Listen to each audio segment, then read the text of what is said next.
Yeah. Random, at random, because there's not a lot to pull. But right now we are with the guys from Pistol Day Parade. What's up? How's it going, guys? Detroit, huh? Yes, sir. Detroit. Red in Detroit. Good area. Good area. Motor City. Yeah. I got my first question is going to be, what was it like recording the EP with Mike Brown? That was really cool, man. He's got a really nice studio in Cleveland. A lot of fun, man. A lot of fun, man. We had no money. We barely made it down there. I mean, we remember that car? We ran out of gas on the way down there. Crappiest hotel we could find. Stayed in the worst hotel you could ever. But our only other option was a crack house. So we opted for the hotel. Yeah. Didn't want to deal with the crack horse? It came with free cockroaches. And that's the honest to God's truth. Wow, wow. So you guys have got a good repertoire here going. It looks like you guys have gone out with STP, Filter, Creed, Candlebox, Theory of a Dead Man, Saving Abel, Tantric, and My Buddies, Pop Evil. Yeah. How was that for you guys? I mean... That's always great, you know. Every show is a different show, but at the same time, it's the same show. You want to bring the same intensity. It doesn't matter in front of 2 people or 100,000 people. I'm liking this guy's vibe already. We're playing with Pop Evil actually at Sturgis. Are you? Yeah. Now, okay, now where in Sturgis are you guys playing with them at? Buffalo Ship. Buffalo Ship seems to be the popular place now. It's us, Pop Evil, and Train, which is a kind of weird combo, but yeah, we played a bunch of shows with these guys. That's good. My other question is, 2009 to 2012, what happened? You did the EP, and then nothing until 2012 when you guys came on 6th Sense with Nikki Sixx. Well, 2012, I joined the band in late December 2012, and about February we got signed by Goomba Music, and right when that hit, they're like, all right, we got to go in the studio and record the actual record, which is Burn.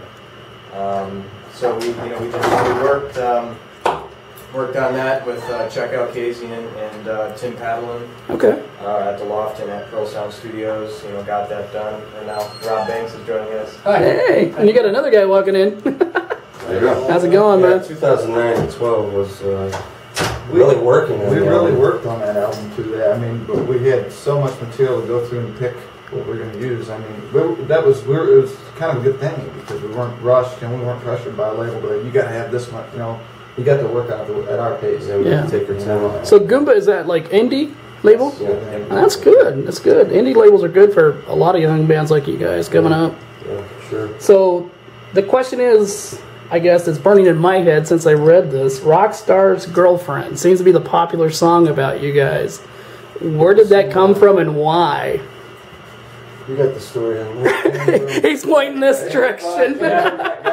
Yeah, we were writing one day, sitting on the couch, writing songs like we always do. Myself and Guido and another buddy. And you got a buddy named Guido? That's Guido right there. Guido's over here. Yeah, I walked out and I said, man, I want to write a song about these catty girls walking around like they own everything and like we owe them something. By any chance, have you ran into the guy from Puddle of Mud? Everything is material, and so we wrote it. So, by any chance, did you guys ever run into the band Puddle of Mud? We had a show with him, but he didn't show up. He didn't show up. Well, the reason why I asked that... He didn't show up. The reason why I asked that, because his kid's mom kind of reminds me of that song. Oh, yeah. And that's why I asked if you guys ever had a run-in. I'm sure, there's a lot of people that. A lot of bands can probably relate to the song. Is that what you're saying? Oh, yeah. Okay. Sure. Sometimes they say, is it about an ex-girlfriend or girls in general? I said, yep. So it is basically about girls in general, no one particular one then. All of it. It's either about a particular one or all of them. You just can't put your finger on one? That's not bad. So my next question is, you guys have been together since 2009, not collectively all of you, because you said you came in 2012. So how's the music scene been treating you since you guys came on like you have out of Detroit? It's been good to us. Sure, we've busted our ass to get every iota that we get, man.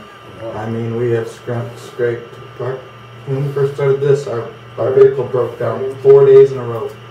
stuck in the what desert? Mojave Desert for 14 hours. Could you pick a worse place to break down? No, it was just fate. That's the thing about breakdowns. Ask Bull. Don't pick Ask Bull. Are we cursed or what? A little bit. Hey, we're here. Bull, by the way, in case everybody's wondering, is their tour manager, so hope you don't mind, Bull, we put you in the interview for a little bit. We're here. Somehow we pull through it, though. You can't keep us down, man. Keep us down. Is that Detroit mentality of, I'm gonna succeed no matter what? overcome, conquer. There you go. That sounds like a military guy there. No military. No military? Just the right upbringing. There you go. I like that. So my next question is, you guys have been doing this since 2009. Where do you see yourself, let's say, 5 years from today, musically? This band, every time we write something new or we put something new together, it gets a lot better. It does. Everybody's learning, each other. When he came in, you got to feel a guy out, when you're playing with him. I'm staying away from him because he said he's going to fill the guy out. Fill a guy out. Fill a guy out. There's a difference. I want to clarify. I'm done with this. Don't pull a mushroom head on me, please. Wow, that's really getting personal. It sure is, ain't it? I mean, filling them up, mushroom heads, mushroom print. Oh. No, yeah, we do. Every time we write together and every time we work on something, it just seems to get stronger and stronger and stronger as we go. And then sometimes we'll turn the page back to a song that we wrote 5 years ago that we never used, and say, well, what if we did this with it? Or what if we did that with it? And then it just becomes a new force to be reckoned with, and it just falls into place when we do that. And actually, a couple of those songs were some of the older ones that ended up on the album. Yeah. And we just worked with Tim Padlin, great producer, and There you go. he put it together for us, helped us put it together. He brings out the best in the way we play. It's always great to work with him. I can't wait for 5 years from now. Yeah. You're not going to be a spring I bet we're gonna chicken. have some kick-ass songs, man. 5 years from now, hopefully we'll have another 3 albums. I just want a great light show. That's all I want. Yeah, You just want I just to. want, light I want, show. yeah. You just want a better light show. I want Nugent's light show. That's what I want. I'll tell you what. If you guys are still together 5 years from now, I would hit up 98.9 The Rock and say we want to play in front of 50,000 fans at Rockfest and let us show what We Detroit want to Pride be looks like. headliner. Ooh, that'd be good. Yeah. Hey, you got to go big or go home. Yeah.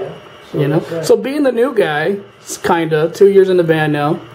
How do you feel about these crazy guys? I've been touring professionally since I was 10 years old. I'm 19 now. So, I'm not new to it. I've learned experiences on the road, and, it's always fun going out with new people.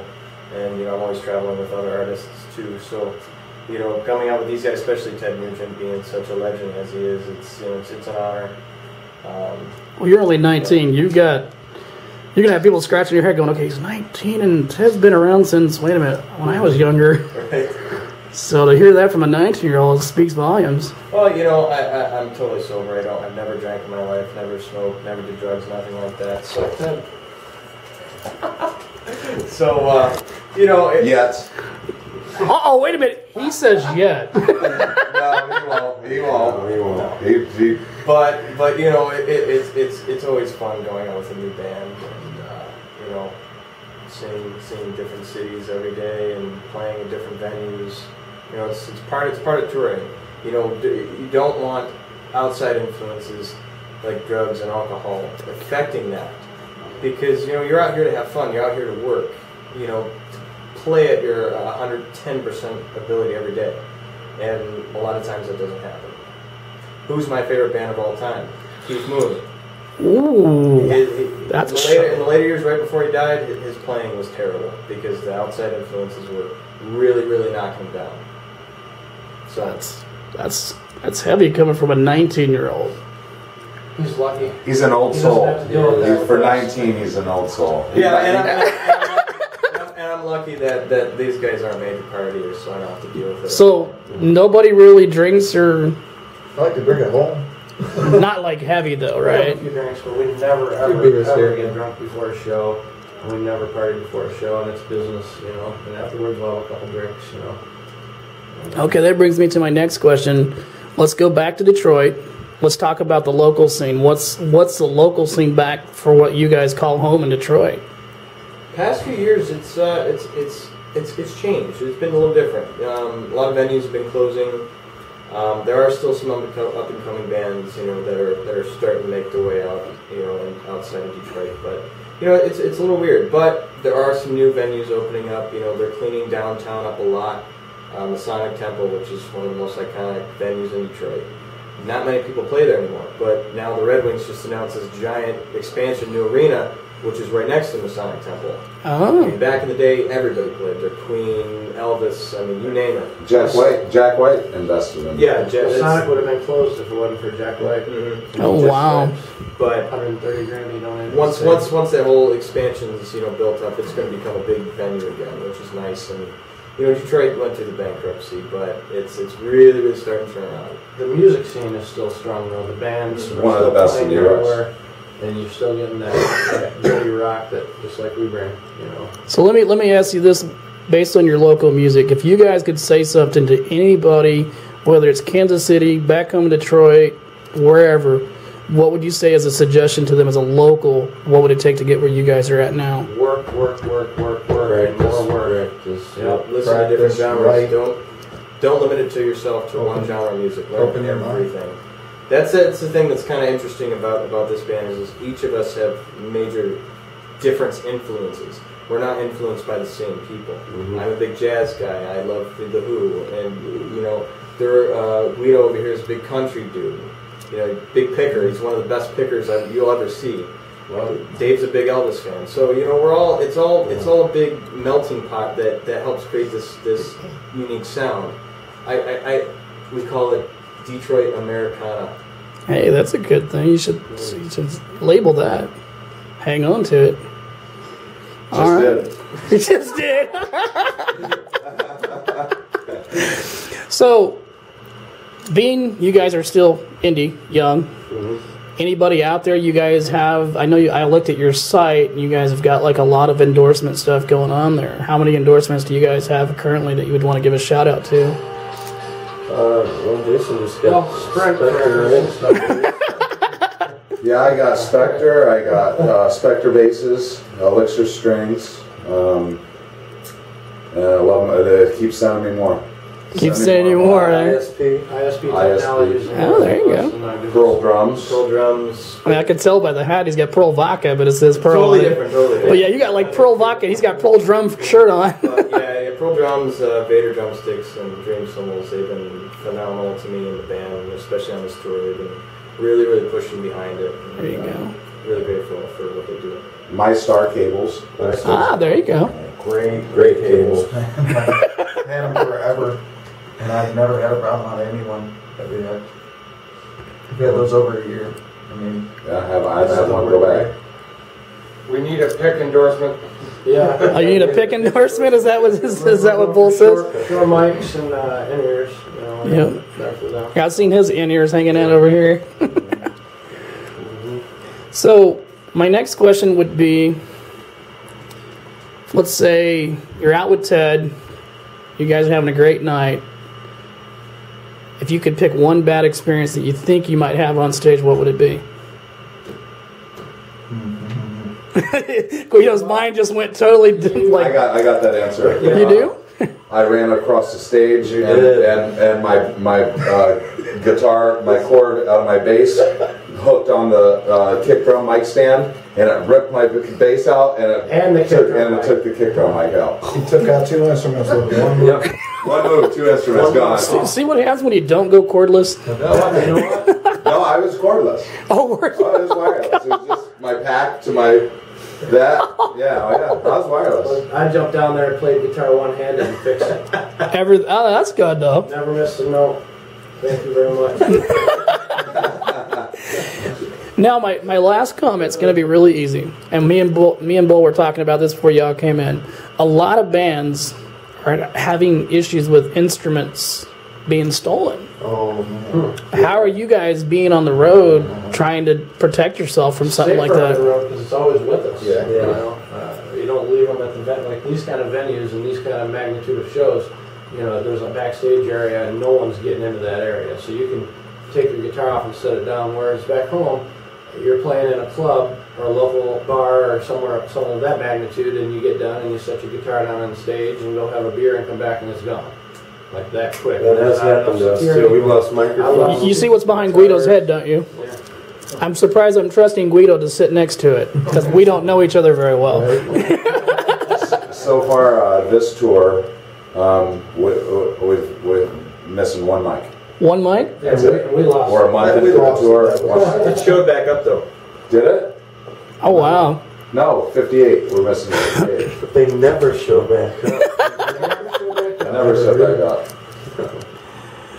So what was your thought, Guido? You were kind of hard at thought there. We've had, on stage, you mean? I mean, just equipment in general. Equipment, we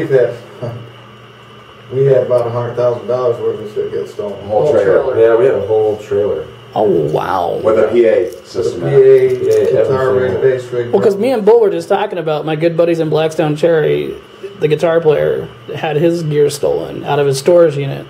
Before that, it was John Five had stolen out of his house, and then before that, it was Black Label Society. Zach had his stuff stolen, and so it's kind of becoming a pattern in the music industry. It's if they don't get your equipment, they get your trailer. If they don't get your trailer, they get your banner.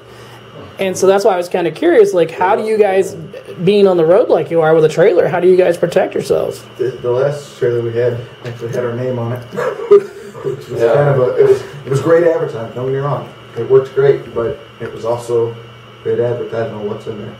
Yeah. And so, Yeah, I mean, pretty much. it's a double-edged sword. Better locks and the Second Amendment is what protects our equipment. Right? We're in and out of that bus a lot, so. And if anybody tries to open that door, Watch out. yeah. Is that why Feel it in there. is that why God created concealed carry? We are from Detroit. All right, guys. Well, with that said, anybody you guys want to give a shout out to? Anybody you want to say hey to besides back home in Detroit, or as I call him, Uncle Ted? Just a thank you to all of our, Gilman Music and Rick and Dana at management, and Gary J who's pushing our radio. Just Landshark Promotions. Rockstar's Girlfriend just hit 71 on Active Rock charts. There you go. So it's WRIF, WRIF, WDHA, WIIL. We got so many stations that have been adding us lately. We want to thank them for the support and the spins, because that's what we need. All our fans, all our new fans we're gaining out here every night. It's really cool, man. Play New City every night. People connect to your music. That's true. It's cool. That's the biggest thing. Shout out to the fans, people that are listening to it. Let's make you guys still be here 5 years from now. Can't believe we are. Can't believe nobody snapped and killed each other. Wait a minute, did I flip an all-guy band to an all-girl band? Because that's usually about the time it happens where everybody wants to kill each other. Yeah. All right, guys. Well, thank you.